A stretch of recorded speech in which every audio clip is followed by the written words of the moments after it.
মির্জা ফখরুল কইছে জনগণ গণভোট বুঝে না, সনদও বুঝে না। তো বুঝানোর দায়িত্বটা কার? না বুঝলে পলিটিশিয়ানদের। তো আপনি পারেন না কেন বুঝাইতে? আপনি বুঝান নাই কেন? জনগণ গণতন্ত্র কারে বলে বুঝে, বাংলাদেশি জাতীয়তাবাদ কারে বলে বুঝে? উনি জিজ্ঞেসেন কাউরে? সাধারণ জনগণের কথা বাদ দেন, বিএনপির একজন কর্মী সমর্থকরে জিজ্ঞেস করে দেখেন তো কি উত্তর পান।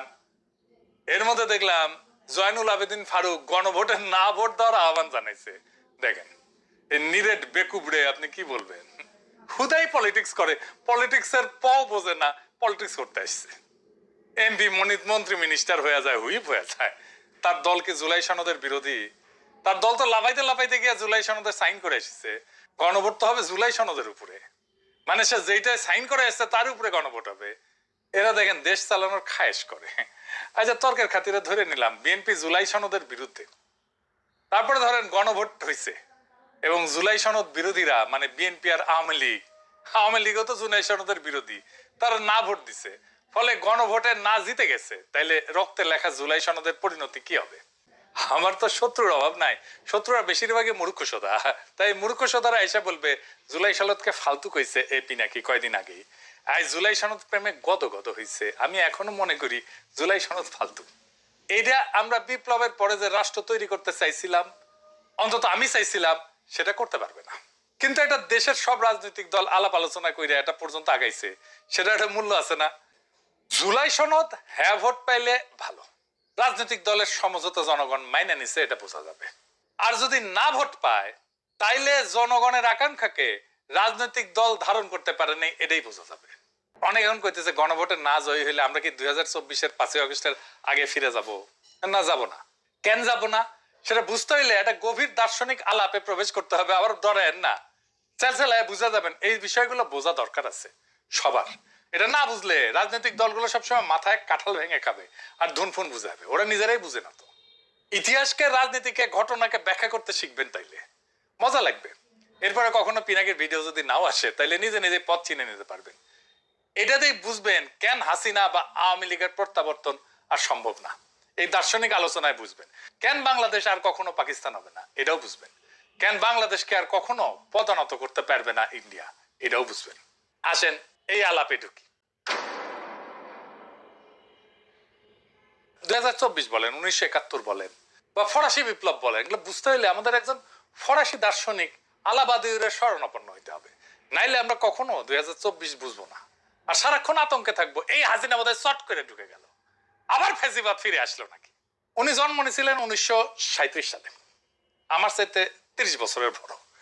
একজন ফরাসি দার্শনিক, সাহিত্যিক, নাট্যকার, রাজনৈতিক চিন্তাবিদ, একসাথে মেলা কিছু, একই অঙ্গে অনেক রূপ। এলাবাদিও জনগণের জীবনের সেই মুহূর্তগুলোকে বুঝতে চান, বোঝাইতে চান যেখানে পুরনো নিয়ম ভেঙে পড়ে এবং নতুন সত্য জন্ম নেয়। আমাদের জন্য খুবই প্রাসঙ্গিক। তিনি মনে করেন সত্য নির্দিষ্ট ঘটনার মাধ্যমে প্রকাশিত হয় এবং মানুষ সেই সত্যর মাধ্যমে নতুন পরিচয় তৈরি করে। তার মূল দার্শনিক অবদানগুলোর মধ্যে একটা হইতেছে ইভেন্ট থিওরি। এরই ওনার সবচেয়ে বড় অবদান। তিনি বলেন যে সমাজ সাধারণত স্থিতিশীল অবস্থায় থাকে, এটাতে উনি বলছেন বিইং। হাসিনার আমলে যখন সবাই মনে করতেছিল আর কিছু হবে না, হাসিনা না মরা পর্যন্ত ক্ষমতায় থাকবে, সেইটা হইতেছে বিইং। কিন্তু হঠাৎ কিছু মুহূর্ত আসে যখন আগে সব নিয়ম ভেঙে যায়, এটাকে বলেন উনি ইভেন্ট, এবং নতুন সত্য তৈরি হয়। আর যারা সেই সত্যকে ধারণ করে তারা হয়ে ওঠে সাবজেক্ট। চারটা ধারণা: বিইং, ইভেন্ট, ট্রুথ, সাবজেক্ট। এটাই ওনার দর্শনের কেন্দ্র। কঠিন লাগতেছে? লাগারই কথা, আমারও কঠিন লাগেছিল, বুঝতে মেলা সময় গেছে। এই ভিত্তি নীতি তৈরি হয় ঐতিহাসিক ঘটনাবলী, উত্থান, জনক্ষমতা, সামাজিক রূপান্তর এবং সম্মিলিত দাবির ভিত্তিতে। কার্ল স্মিথ বলে একজন জার্মান দার্শনিক ছিলেন। ওনার সবচেয়ে বিখ্যাত ধারণা বা বিখ্যাত উক্তি হইতেছে sovereign is he who decide the exception. ইংরেজি যেহেতু কইছে ঠিকই কইছে, তাই না? মানে যে ক্ষমতা সংকট পরিস্থিতিতে, মানে এক্সেপশন বলতে উনি সংকট পরিস্থিতি বলছে, তাই বলতেছেন উনি যে ক্ষমতা সংকট পরিস্থিতিতে চূড়ান্ত সিদ্ধান্ত নেয় সেটাই প্রকৃত সার্বভৌম ক্ষমতা। সংবিধানের সীমা বিষয়টা আর একটু বুঝে নি। সংবিধানের সবচেয়ে বড় দুর্বলতা হলো নিজেকে পরিবর্তন করতে একই রাজনৈতিক শক্তির অনুমতি লাগে। যদি সংসদ দখলে থাকে, দলগুলো ক্ষমতা নির্ভর হয়, তাহলে সংবিধান বদলানো যায় না, রাষ্ট্র ভেঙে পড়লেও বদলানো যায় না। তাই আমরা পারতেছি না এখন সংবিধান বদলাইতে, কারণ সংবিধানই বলে যে সংখ্যাগরিষ্ঠতার মতামত লাগবে সংবিধান বদলাইতে। এটি স্ট্রাকচারাল উইকনেস। সংবিধান জনগণের সার্বভৌমত্বকে ইনস্টিটিউশনালাইজ করতে পারে না। সংবিধান ধরে নেয় যে জনগণ 5 বছরে একবার ভোট দেবে, বাকি সময় রাষ্ট্রই জনগণের প্রতিনিধি। জনগণ পরোক্ষভাবে সার্বভৌম, কিন্তু জুলাই উত্থানের মতো পরিস্থিতিতে জনগণ সরাসরি ক্ষমতা প্রয়োগ করছে। দলীয় কাঠামো ভেঙে গেছে, বিদ্যমান নিয়ম আর যথেষ্ট থাকে না। সংবিধান এই সরাসরি সার্বভৌমত্বকে ধারণ করতে পারে না। সংবিধান তখন একটা কাগজ হয়ে যায়, রাষ্ট্রযন্ত্রের সামনে দুর্বল। সংবিধান তো আমাদের অধিকারকে রক্ষা করতে পারেনি, সংবিধান তো ফ্যাসিবাদকে আটকাইতে পারেনি। তাই বর্ষা বিপ্লবের মধ্যে দিয়ে নতুন যে গণশক্তি হয়েছে সেটা স্বীকৃতি দিতে পারে না।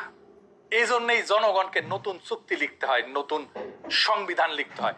এটাই কনস্টিটিউয়েন্ট পাওয়ার।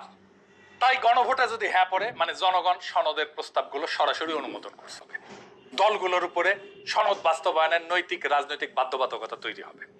সনদ তখন ভবিষ্যৎ সংবিধান সংশোধনের একটা ঐক্যমতের একটা ভিত্তি হয়ে দাঁড়াবে। এডিটর সাহেব লিখে দেন, হ্যাঁ ভোট সনদকে বৈধ এবং জনপ্রতিনিধিত্বমূলক দলিল হিসাবে গ্রহণ করবে, আর না হইলে জনগণের কনস্টিটিউয়েন্ট পাওয়ার প্রকাশ হবে, যেটা সবচেয়ে গুরুত্বপূর্ণ। না জেতা মানে সনদ বাতিল না। হ্যাঁ জিতলে সনদ পাবে বৈধতা, আর না জিতলে বোঝা যাবে বাংলার মানুষ দলীয় স্ক্রিপ্ট মানে না।